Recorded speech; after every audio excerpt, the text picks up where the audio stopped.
मेरी खुली चुनौती है कांग्रेस पार्टी के नेताओं को, कोई बताए कहां किस कानून में लिखा है कि मंडी बंद होगी, कहां लिखा है कि एमएसपी बंद होगा? है कोई कांग्रेस के नेता में दम या विपक्षी दल के नेता में दम जो बताए कि किसी कृषि कानून में कहीं पर भी लिखा है कि मंडी बंद होगी, एमएसपी बंद होगी? आपने कहा मंडियां, अनुराग जी ने कहा मंडियां खत्म नहीं हुई, सही बात है। मंडी, इसमें कोई प्रावधान नहीं मंडी समाप्त करने का। 2 मंडियां बन गई हैं, एक निजी मंडी जिसमें टैक्स नहीं लगेगा और एक सरकारी मंडी जिसमें टैक्स लगता है। 2 मंडी, एक देश एक विधान, एक देश एक संविधान, एक देश एक निशान, एक देश एक चुनाव, एक देश एक मार्केट। तो एक देश 2 मंडियां क्यों? किसान ही क्यों मिला आपको? एक मंडी। और ये जो टैक्स आप कह रहे टैक्स मुक्त कर दिया, टैक्स कौन देता है? खरीदार देता है इन मंडियों में टैक्स, किसान नहीं देता।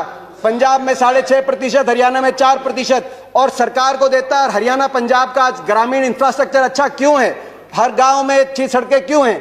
क्योंकि ये जो टैक्स जाता है ग्रामीण इंफ्रास्ट्रक्चर और इन मंडियों के और किसानों के विकास के लिए इस टैक्स का इस्तेमाल होता है। इसीलिए आज पंजाब हरियाणा सबसे आगे।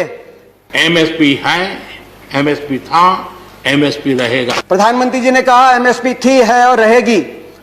ठाकुर जी ने भी कहा कि कोई है किसमें दम जो बताए कि एमएसपी चली जाएगी। सही बात है, एमएसपी थी, है और रहेगी, मगर क्या एमएसपी सभी किसानों को मिलेगी और सभी फसलों पे मिलेगी? प्रश्न इस बात का उठता है। आप में दम है खड़े होकर आप कह दें कि एमएसपी मिलेगी हर किसान को देश में? आज भी शांता कुमार कमेटी बताती है कि मात्र 6% से 16% तक किसानों को एमएसपी मिलती है। बाकी देश में बहुत से ऐसे प्रदेश है जहां पे एमएसपी नहीं मिलती। आपको चाहिए तो यह था जो पंजाब, हरियाणा, पश्चिमी उत्तर प्रदेश में एमएसपी मिलती है वही एमएसपी बिहार में मिले, जहां धान 800 रुपए, 1000 रुपए में जा रहा है, 1800 रुपए में हमारे यहां धान मिल रहा है।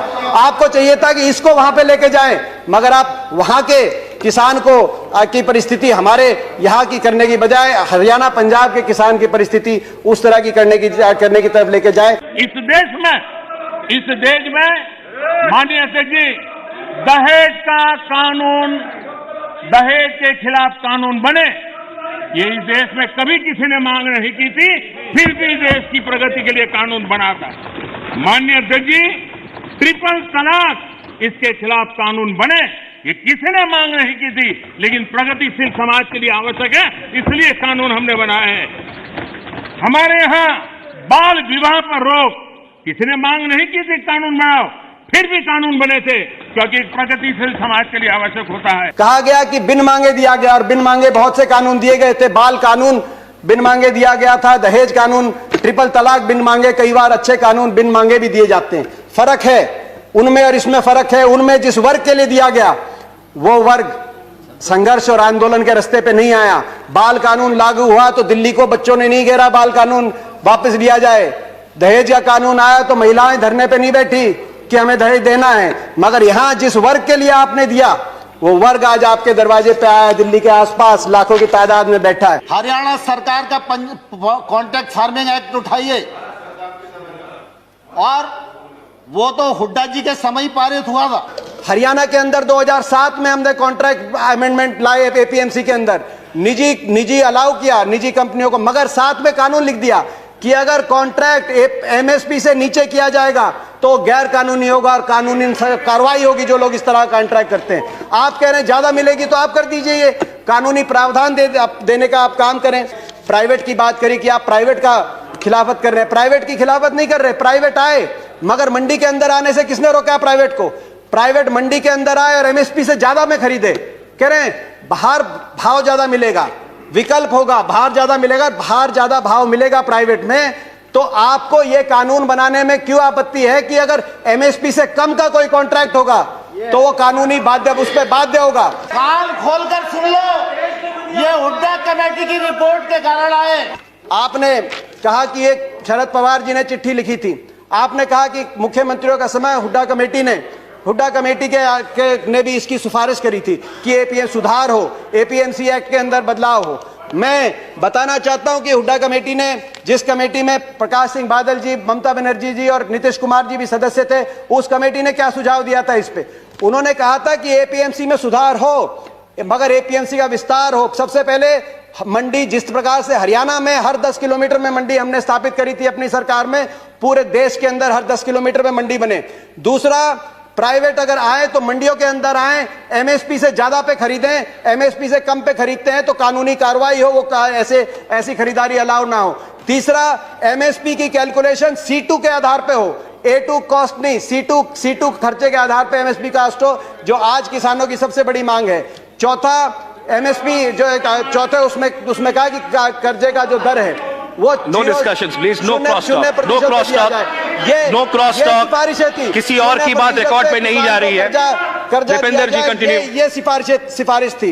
मैं किसान आंदोलन को पवित्र मानता हूं और भारत के लोकतंत्र में आंदोलन का महात्म्य है और रहने वाला है और जरूरी भी है।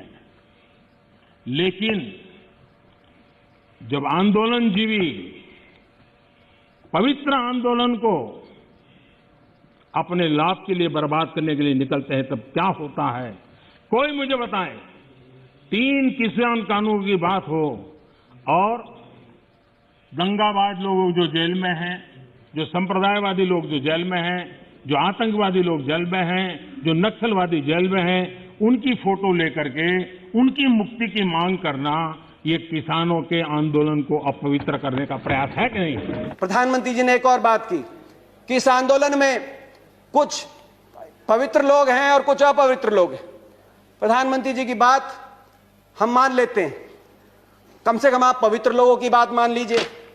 आंदोलन में जो पवित्र लोग हैं, अगर आंदोलनकारी पवित्र हैं, पवित्र भावना से अपने हक के लिए बैठे हैं, आप उनकी बात मान लीजिए और इसकी शुरुआत आप दो कदम उठा के उसकी शुरुआत करिए। आप तुरंत, मैं मांग करता हूं, बातचीत के दरवाजे, क्योंकि आप भागे थे 11वें राउंड में बातचीत से, 12वीं बातचीत के दरवाजे खोलें।